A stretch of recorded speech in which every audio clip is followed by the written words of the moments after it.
यह कहानी एक ऐसे साइको किलर की है जो खुद ही पुलिस को अपने द्वारा किए गए हर एक मर्डर की जानकारी देता है। लेकिन अजीब बात यह है कि उसके पास इतने सारे सबूत होने के बावजूद पुलिस उसके खिलाफ कोई ठोस सबूत नहीं खोज पाती। उल्टा जब पुलिस सबूत ढूंढने जाती है तो खुद ऑफिसर्स को अपनी नौकरी से हाथ धोना पड़ता है। यह मूवी एक सच्ची घटना पर आधारित होने के बावजूद इतनी ज्यादा सस्पेंस से भरी हुई है कि किसी भी काल्पनिक थ्रिलर फिल्म को मात दे सकती है। तो चलिए अब ज्यादा बात न करते हुए सीधा कहानी की तरफ बढ़ते हैं।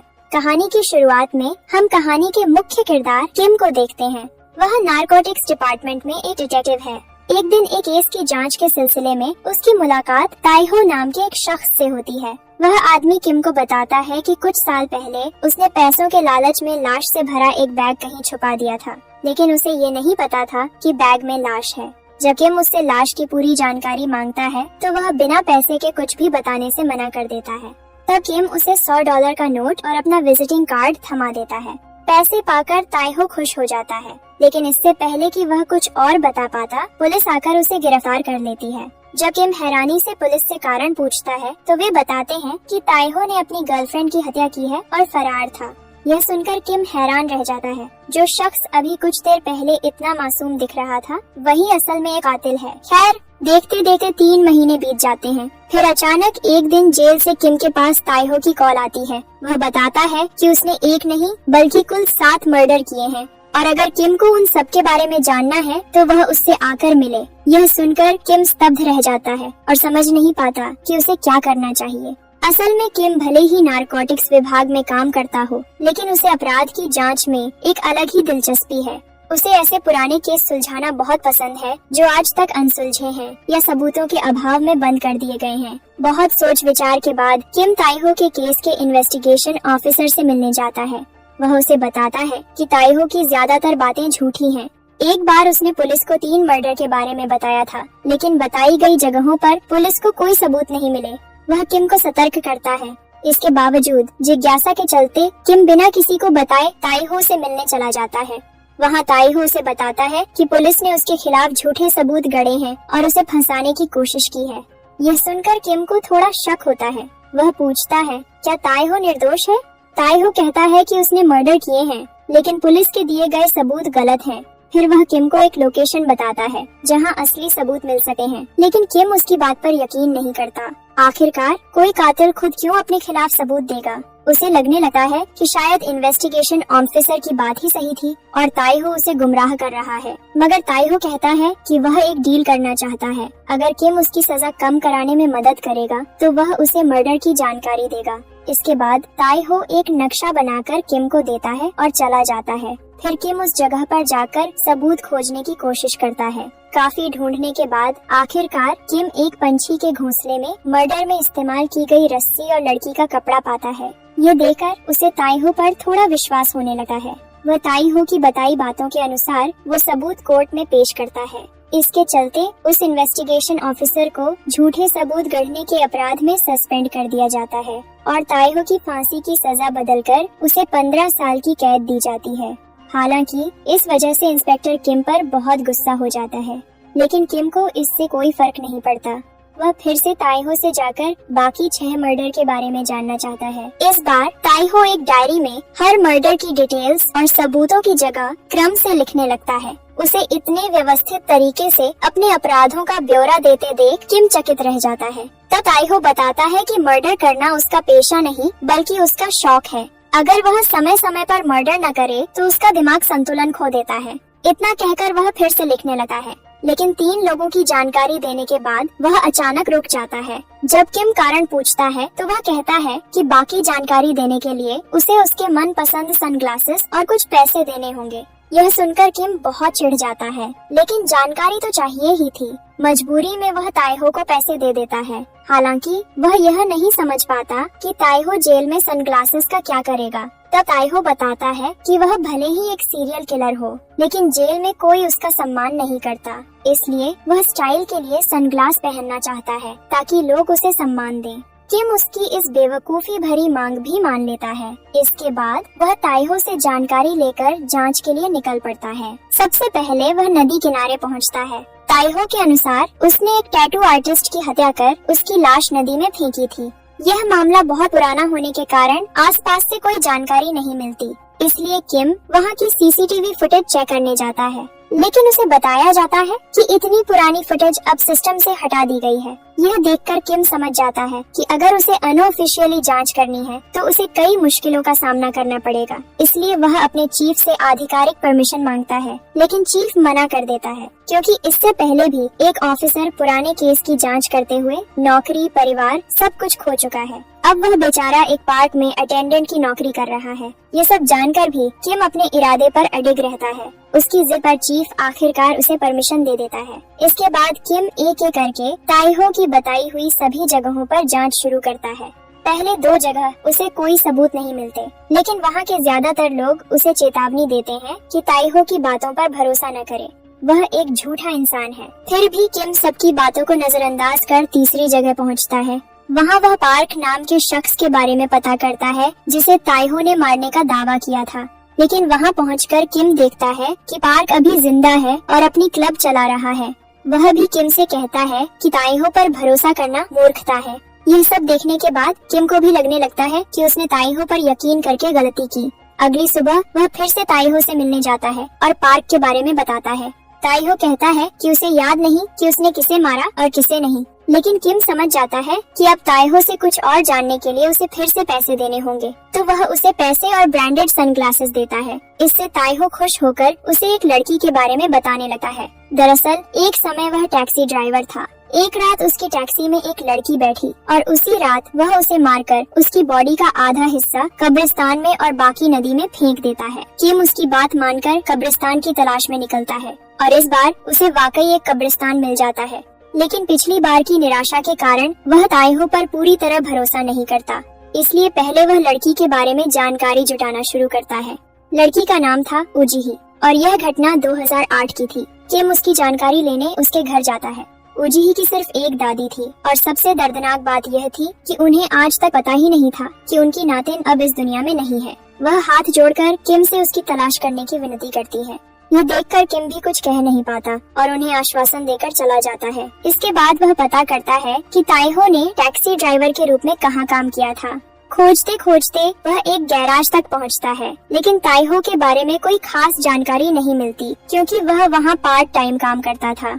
फिर वह लोकल पुलिस की मदद से कब्रिस्तान खुदवाने पहुंचता है। वहां जाकर पता चलता है कि उस जगह पहले से खुदाई हो रही है क्योंकि वहां एक टावर बनने वाला है। यह देखकर किम बहुत चिंतित हो जाता है और लोगों से काम रोकने की गुजारिश करता है। फिर पुलिस के साथ मिलकर लाश के हिस्सों को खोजने लगा है। इतने साल पुरानी लाश को ढूंढना आसान नहीं था, फिर भी वे पूरी कोशिश करते हैं। दुर्भाग्यवश वहाँ से उन्हें सिर्फ कुछ जानवरों की हड्डियाँ मिलती हैं।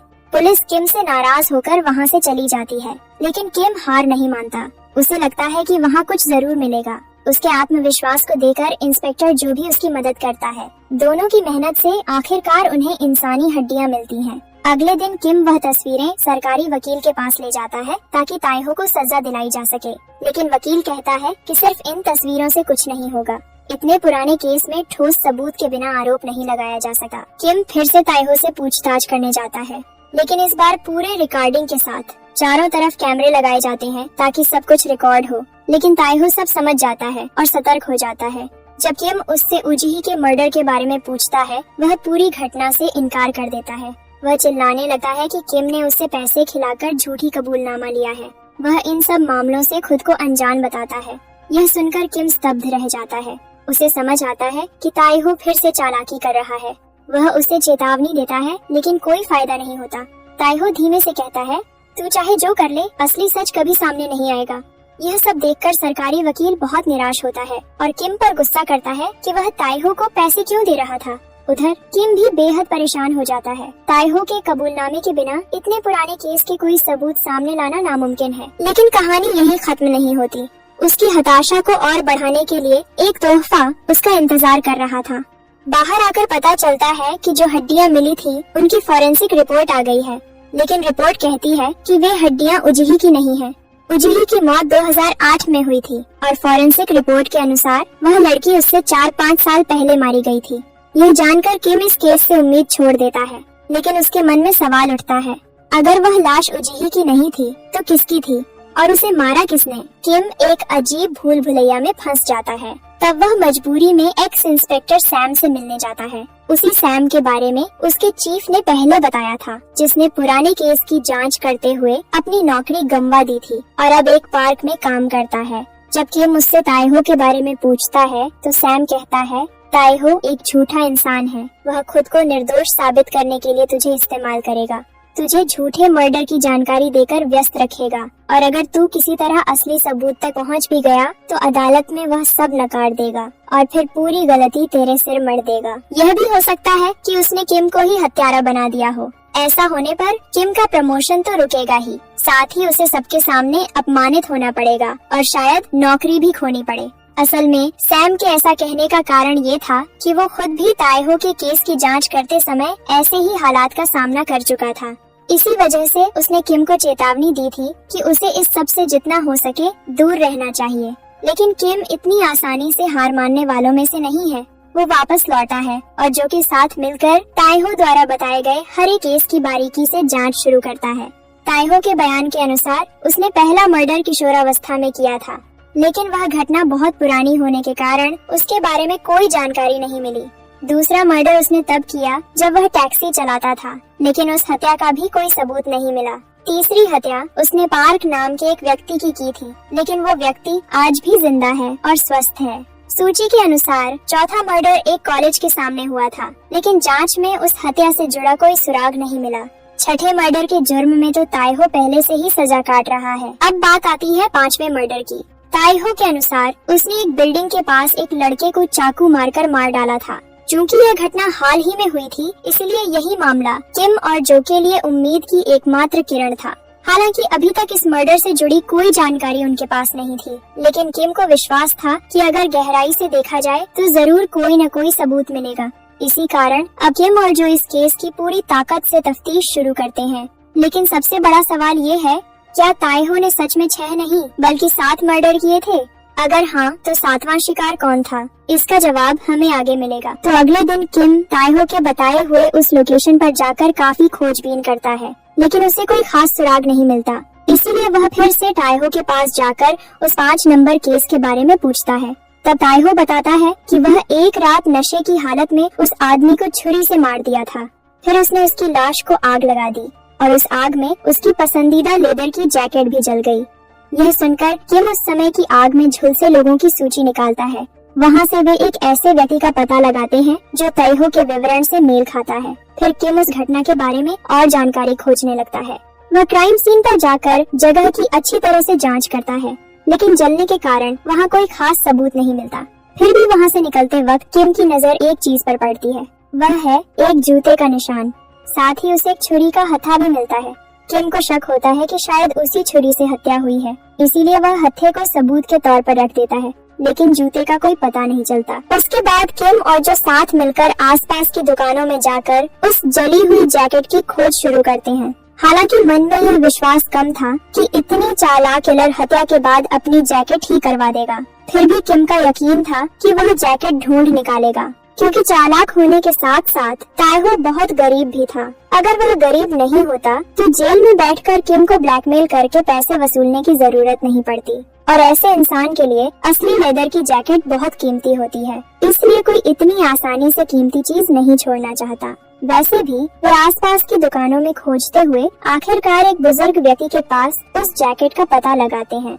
वह बुजुर्ग बताता है कि उसे उस रात किसी ने एक जली हुई लेदर की जैकेट ठीक करने को दी थी। किम जब उसे तस्वीर दिखाता है तो बुजुर्ग उसे पहचान नहीं पाता।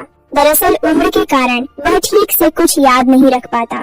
यह सुनकर किम निराश हो जाता है। इतनी मेहनत के बाद भी वे फिर से शून्य पर आकर फंस गए हैं। लेकिन जैसा मैंने कहा, हार मानने वाला इंसान किम नहीं है। उसके दिमाग में अब एक नया आइडिया आता है। वह वकील के पास जाकर अनुरोध करता है कि एक दिन के लिए उसे अपने हाथ में सौंप दिया जाए, और किम उसे क्राइम सीन पर लेकर जाकर फिर से उस दिन की घटनाओं को दोहराने का मौका देना चाहता है। किम के इस प्रस्ताव पर वकील पहले मानने को तैयार नहीं होता। एक तो अभी तक तेरे खिलाफ कोई सबूत नहीं मिला है, ऊपर से वह मानसिक रूप से विकृत व्यक्ति है, और एक कातिल अपने हाथों से अपनी हत्या का सबूत पुलिस को क्यों देगा।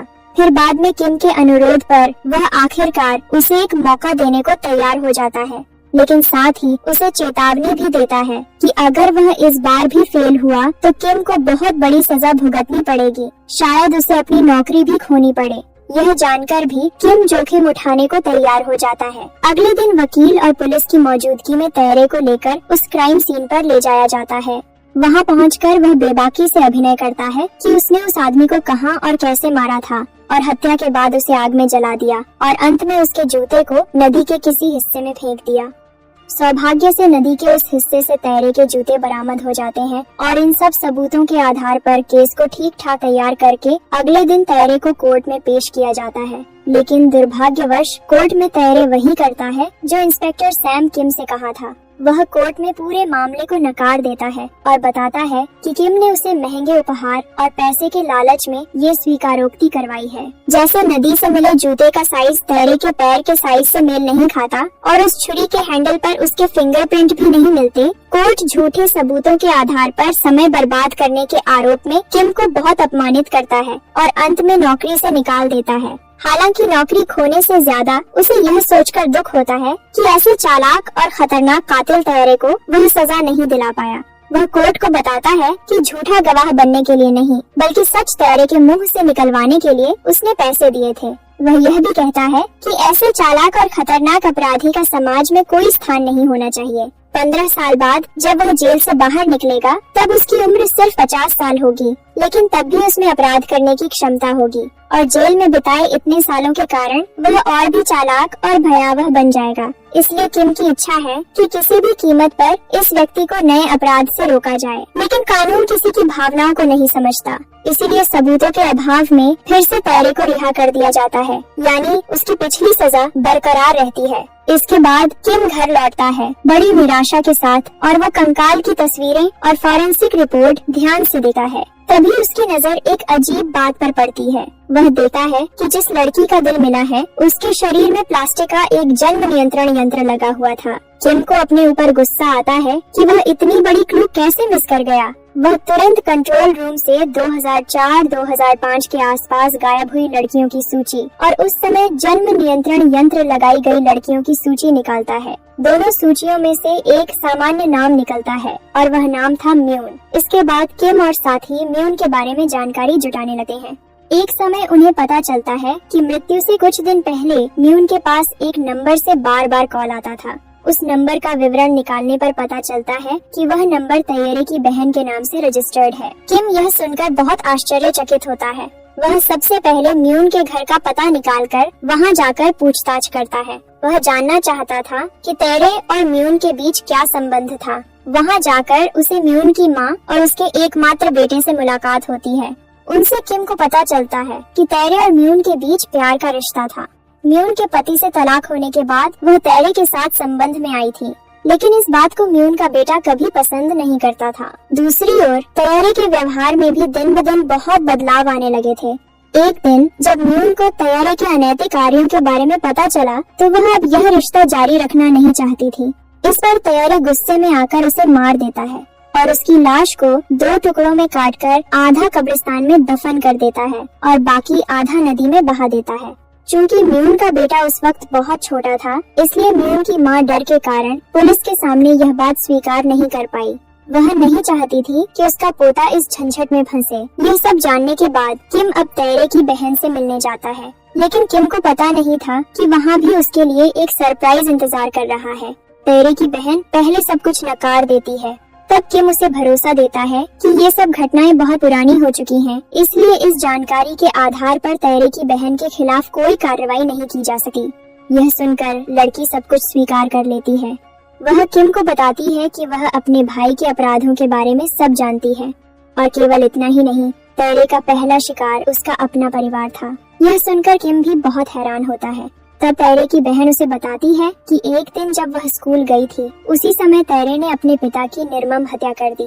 स्कूल से लौटने पर जब वह यह जानती है, तब तैरे उसे भी मारने के डर से धमकाकर अपने साथ मिलकर पिता की हत्या के सबूत मिटाने के लिए मजबूर कर देता है। बातें कहते कहते तैरे की बहन जोर जोर से रोने लगती है। किम उसे सांत्वना देता है और वहाँ से निकलकर सीधे तैरे के पास जाता है। जाकर उसे बताता है कि वह उसके पिता और म्यून के बारे में जान गया है। ये सुनकर तैरे खुद भी घबरा जाता है, लेकिन वह आश्वस्त था कि किम उसे उसके पिता की हत्या के लिए सजा नहीं दिला पाएगा, क्योंकि यह मामला पहले ही 15 साल पुराना हो चुका है। कोरियाई कानून के अनुसार किसी अपराध के 15 साल पूरे होने पर सजा नहीं दी जाती, लेकिन म्यून की हत्या अभी 15 साल से कम हुई थी, इसीलिए उस केस के लिए तैरे को फिर से कोर्ट में पेश किया जाता है। इस बार किम तैरे को भागने का कोई मौका नहीं देता। वह उस बिल्डिंग में हत्या की जांच करते समय एक महिला को देखता है, जिसने उस दिन तैरे को लेदर की जैकेट पहने देखा था।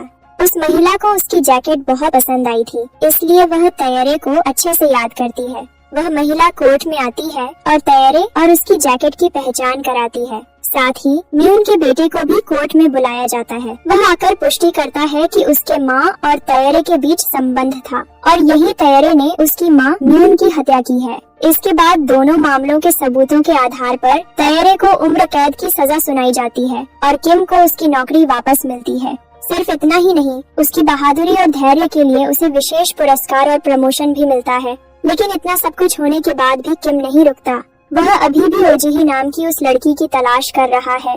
दूसरी ओर तैयारे पूरी उम्मीद खोकर पागल जैसा हो जाता है और एक समय मानसिक यातना सहन न कर पाने के कारण जेल में ही आत्महत्या कर लेता है।